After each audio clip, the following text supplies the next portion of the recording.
पत्नी की सलाह। कोटिपल्ली के अग्रहार में एक पुरोहित रहा करता था। पौरोहित्य में वह बड़ा ही कुशल था, पर वह हद से ज़्यादा लोभी था। अड़ोस पड़ोस के गांव वाले जब भी ज़रूरत पड़ती उसी को बुलावा ले जाते, यजमान चाहे धनी हो या गरीब। पर पुरोहित सभी लोगों से एक ही प्रकार से धन वसूल करता था, सबको तंग करके गोदान भी करवा लेता। एक बार उस देश के कई गांवों में भयंकर रूप से छुतारी बीमारियां फैल गई और कई लोग मर गए। इससे क्या था, पुरोहित की पांचों उंगलियां घी में थी। कर्मकांड करने के लिए कोई दूसरा पुरोहित उस प्रदेश में कहीं न था, इसलिए सब कोई उसी को बुलवा ले जाते थे। पुरोहित ने सब यजमानों से हट किया कि कर्मकांड करने के लिए गोदान अवश्य किया जाए। लोगों ने डरकर कि गोदान न देने से कर्मकांड रुक जाएगा, सूखी या बांझा गाय का दान दे दिया। इस तरह बेकार की जो गायें मिली उन सबको बड़ी मेहनत के साथ हाँक कर पुरोहित अपने घर ले आया।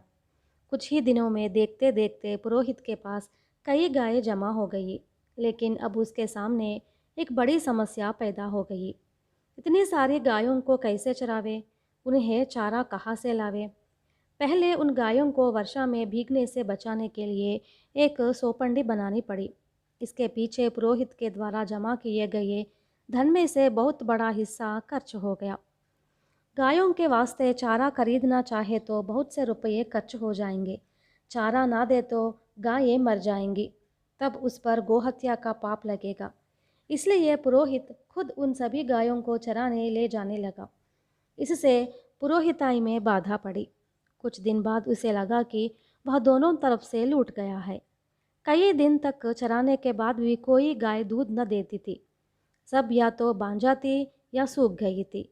इन बेकार की गायों के पीछे वह अच्छी आमदनी वाली पुरोहिताई को तिलांजलि दे बैठा। पुरोहिताई के बंद करते ही घर का खर्चा चलाना मुश्किल हो गया। वह पुरोहिताई छोड़ मवेशी पालक बना। इससे सब तरह से उसका नुकसान ही होने लगा। उधर परिवार चलाना भी मुश्किल होने लगा।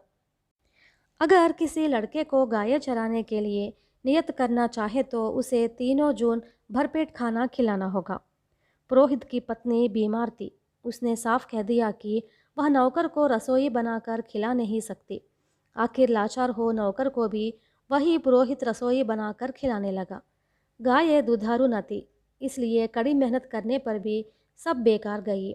वह भगवान को कोसने लगा, भगवान, मैं आराम से पुरोहिताई करके अपने दिन काट देता था, तुमने कैसी तकलीफ़ें मेरे सर मढ़ दी।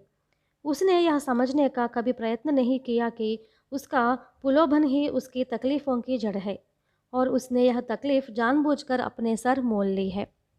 आखिर पुरोहित की सारी तकलीफ़ों को उसकी पत्नी ने ही दूर किया। वह बड़ी बुद्धिमती थी। इधर कुछ महीनों से वह अपने पति की यातनाओं से परिचित हो गई थी।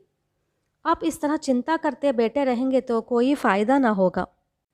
हमें इस विपत्ति से बचने का कोई उपाय सोचना चाहिए। मैं एक उपाय बता देती हूँ, ऐसा कीजिए, आपकी सारी तकलीफ़ें दूर हो जाएगी। पुरोहिताई ने समझाया। बताओ, ऐसा ही करेंगे। पुरोहित ने पूछा। सुनिए, इन बेकार गायों को जो भी दाम मिले बेच डालिए। उन रुपयों से अच्छा दूध देने वाली 2 गायों को खरीद लीजिए।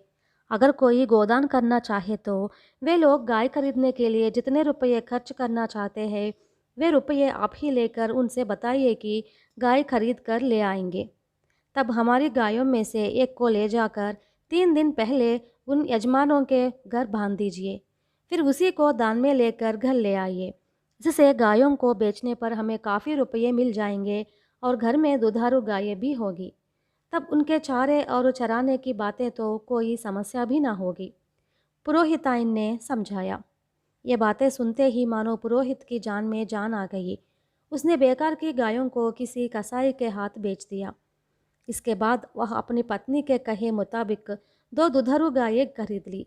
उनसे खूब धन कमाते, पुरोहिताई भी करते, आराम से अपने शेष दिन बिताने लगा।